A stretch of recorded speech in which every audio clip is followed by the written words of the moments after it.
This podcast is free, and it's accessible to everyone thanks to support from listeners like you. If you value this show, please consider supporting its production by donating to our home, KUOW. It only takes a minute to give, and you'll be helping to support the production of this podcast. Make a donation at KUOW.org or follow the link in the show notes. And thanks! This podcast is free, and it's accessible to everyone thanks to support from listeners like you. If you value this show, please consider supporting its production by donating to our home, KUOW. It only takes a minute to give, and you'll be helping to support the production of this podcast. Make a donation at KUOW.org or follow the link in the show notes. And thanks! When I first started reporting here in the Columbia Basin, I was in my 20s. My mom gave me kisses. Dad threw a last-minute Costco pack of toilet paper into the back of my rig, slammed the trunk, gave me a huge hug, and I drove east over White Pass. I was reporting for the Tri-City Herald at the time. I was hired on as their ag and outdoors writer. I lived in a little apartment near the Columbia River. No one knew me out here. My family name meant squat. No one cared about my family's farm 4 hours away in western Washington, and few farmers or ranchers here wanted to talk with the press, let alone talk to me. I would struggle through days of calls to land even one productive interview. I attended hay conferences, irrigation district board meetings, anything just to meet more farmers and get some business cards. But slowly, with each good story, I began to gain a reputation. Sometimes that was good, sometimes that was bad. Like the time I wrote that asparagus had 12 feet deep roots. An angry reader and asparagus farmer took me out in his pickup and dug up an asparagus crown to show me the shorter roots himself. Those were some hard lessons, but that pissed off farmer is still one of my most trusted sources today. Now, after more than a decade of work, I have a network of growers from near Spokane clear down to the Oregon border with Nevada. All this to say, I've built my reputation. Reputation out here is everything. It's what business, social circles, and life are centered on. I guess that probably more than teaching my kids how to work is to teach that to them, is make sure they treat people right and have a good reputation. This is Stacy Niveton, a Columbia Basin farmer. He sits at his kitchen table with my producer Matt Martin and me. His wife, Olivia Grassel, sits beside him. What does a good reputation get you in this community? How does it help you? It let Marv Grassel let me marry his daughter.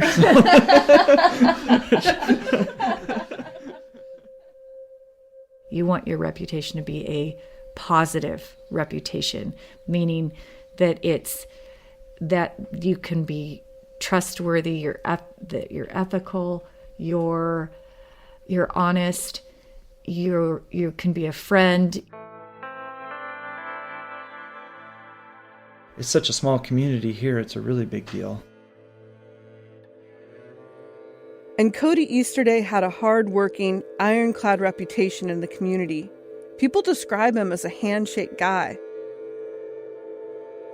And that good reputation meant a lot as he grew the family business, but it also allowed him to use the family's good name to pull off one of the largest cattle rustling schemes in modern America.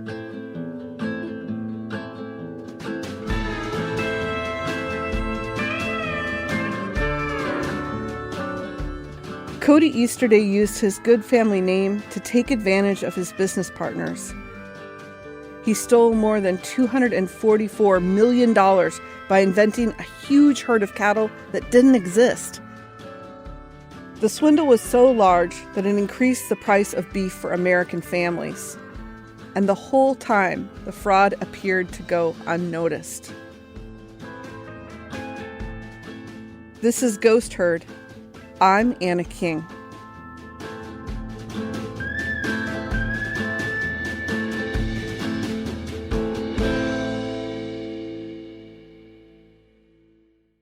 I don't like using the word empire, but they had a really big, really nice operation going. That's Alan Schreiber. He's an Eltopia area farmer. His place isn't far from Cody Easterday's home in Basin City. There's no two ways about it. They had a really nice farming operation. It's enviable what they had. But what the Easterdays had was built on toothpicks in the sand. It was shifting and listing underfoot. Cody was stealing money by growing and feeding his ghost herd. But at the same time, he was donating money to his community, keeping up his good reputation. The large Easterday family was known for being big supporters in the community, putting their weight behind the Basin City Rodeo and the Benton Franklin Fair and Rodeo. The family would even make a special effort to buy up project animals that 4-H kids were selling at the county fair. And Cody would often donate beef and produce to his community. He would even do the barbecuing himself for summer parties, local school events, and funerals. But the Easterdays didn't just do small-town philanthropy. The family gave to big institutions like Washington State University. Well, we produce a lot of products in our agriculture production facilities that create biomass. It's probably worth mentioning this is about the only time you'll hear Cody talk in this series. That's because he wouldn't grant me an interview. So in this YouTube clip, you can hear Cody's slight rural drawl. He's speaking at an event with WSU Tri-Cities. It was after the family had donated $225,000 to the school to research ways to turn farm waste into fuel. And create a fuel that we can use in some part of our operation, whether it's for boilers in our feed mills or whether it's for fuel for our trucks or tractors. Cody's reputation was so strong and his family was so powerful, I had a very difficult time getting anybody to talk about Cody on the record. I wanted to ask you about the Easterdays. Oh, I'm not answering that. I'm not answering nothing. I don't want to touch it. I don't want to talk about Cody. I'm not going to talk about that. I've known Cody for quite some time, and just leave it at that. To say this is a tight-knit community is a gross understatement. It's so tight-knit, it could hold back a tide of Columbia River irrigation water.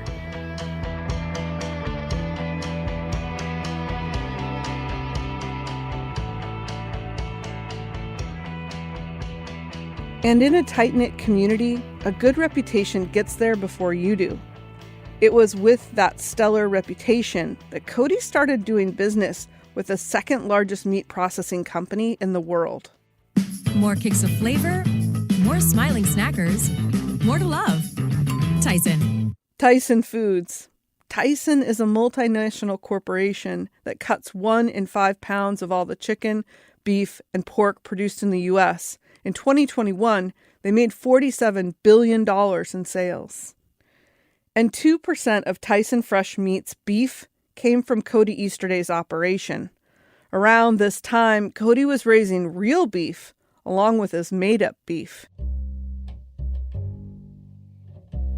This is the way the deal works between a giant meat corporation and a rancher. A rancher tells Tyson they're going to buy some young calves, animals around 700 pounds. Then Tyson gives them money to buy the animals and to pay for feeding them.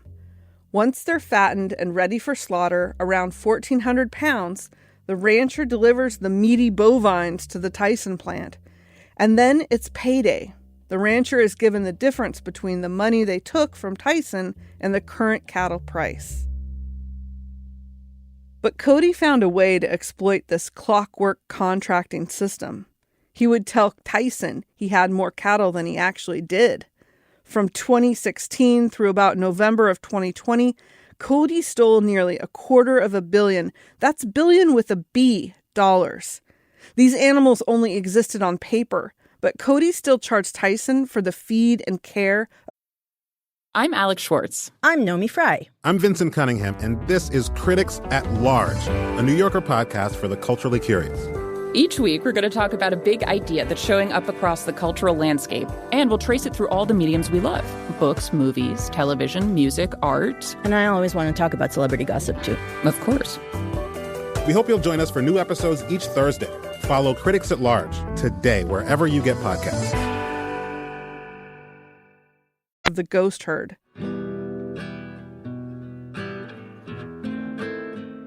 But what would it have taken to pull off something on this scale? And how did Cody keep it all hidden?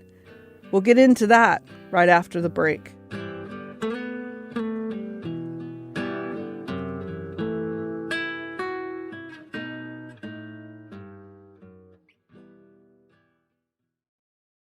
I wanted to understand the true scale of the Cody Easterday operation and how he might have carried out this big fraud. As I mentioned earlier, Cody didn't want to talk to me and he wasn't about to let me on his ranch. So I drove out to another ranch, the Coulee Flats Dairy outside of Basin City.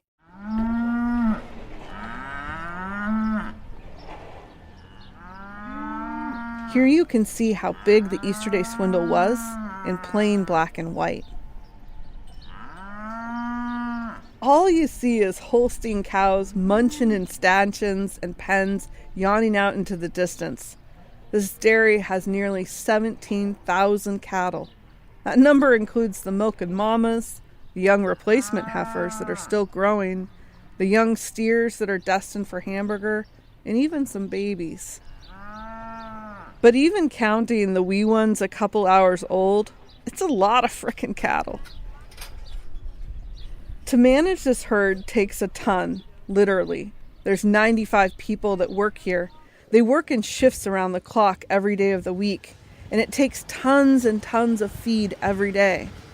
During harvest, when the hay and the corn are ready, dozens of semi-loads of fodder come in daily.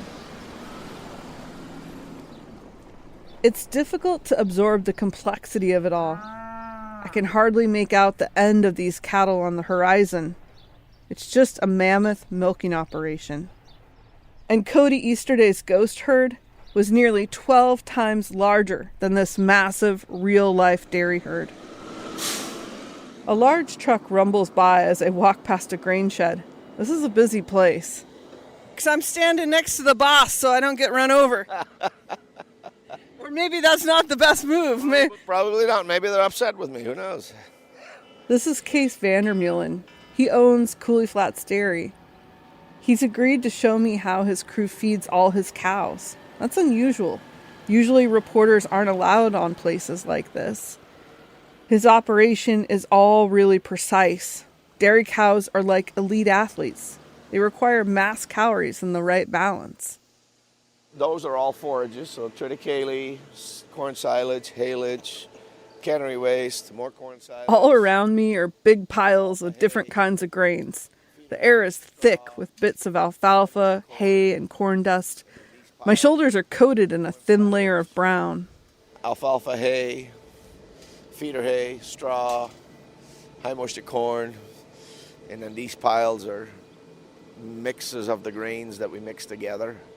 So we don't have Just seeing all this here makes me think that that's a big, complex mix to fake. Cody would have had to invent all these rations in order to trick Tyson into paying money he didn't earn. I'm hoping Case can help me better understand how Cody pulled this off.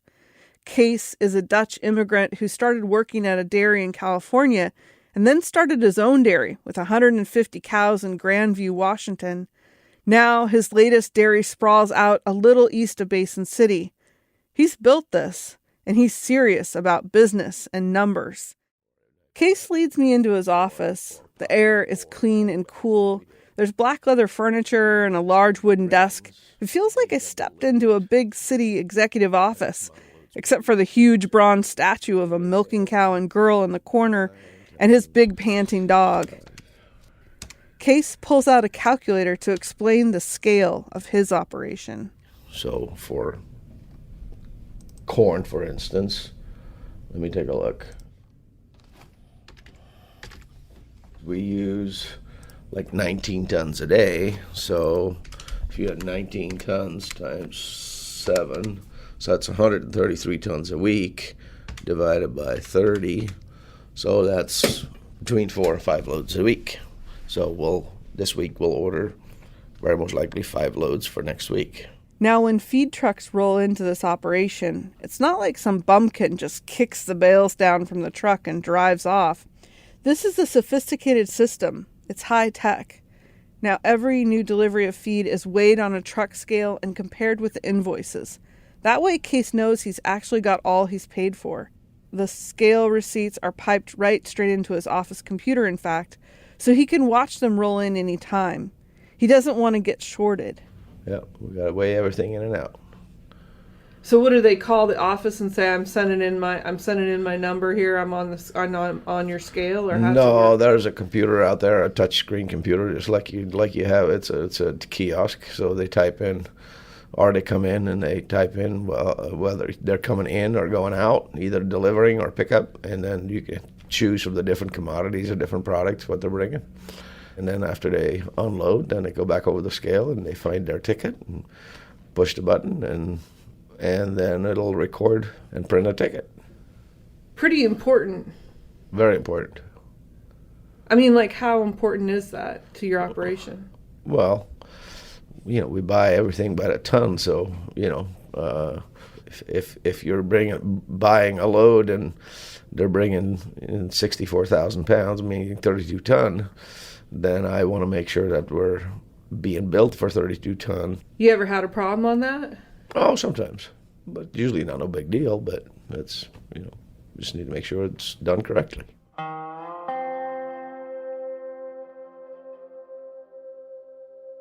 Make sure it's done correctly. Cody Easterday was very good at making things appear like they were done correctly.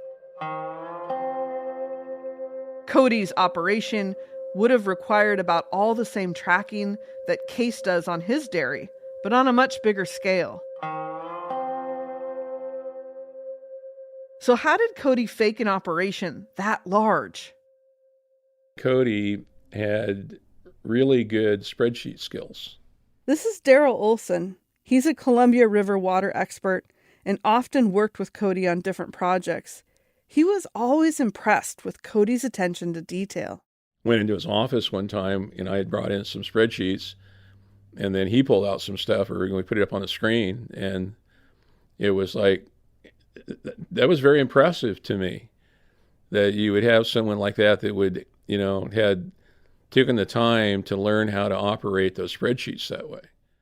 It would have been a lot of paperwork to pull off this fraud, a lot of things to keep track of, a lot of stress, a lot of real work. I asked Case how he thought Cody might have been able to pull off a fraud like this. I understand that there's phantom cows and phantom feed. I have no idea on how that transpired or whatever. And like I said, not in that game. I don't know. I have no idea. But I know through court documents that Cody created fake feed tickets and sent fraudulent invoices to Tyson. At the same time, Cody was also raising real beef to deliver to the meat giant. To keep the ghost herd's expenses separate in his books, he used the handle Customer 99. But there's a lot of things I'm still trying to figure out about Cody's operation. Like, did he do it alone or have help? But I do know over the course of 4 years, Cody was able to swindle about $250 million from Tyson and one other meat company to pay for cattle that never existed.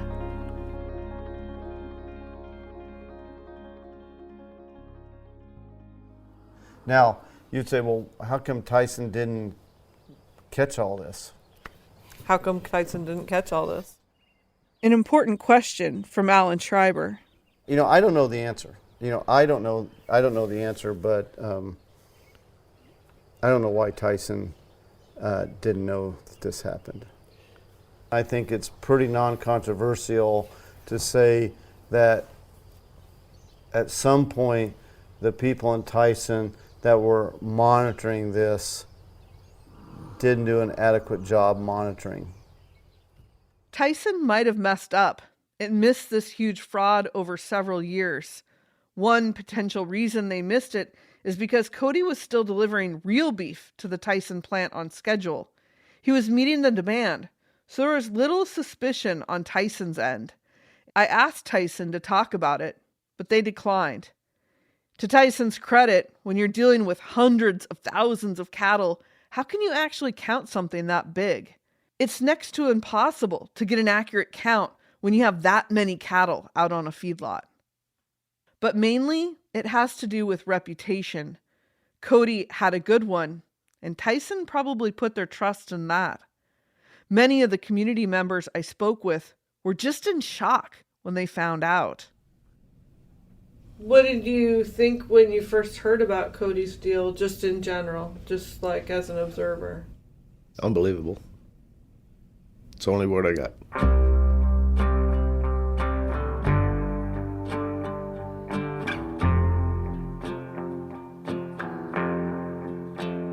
So what drove Cody to fraud? Why cheat in such a massive way? Was it just old-fashioned greed?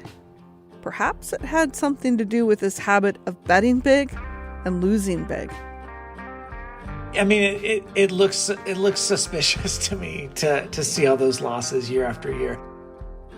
Next time, we'll dig into how Cody gambled away his empire and how all farming's risky. This is Ghost Herd. I'm Anna King.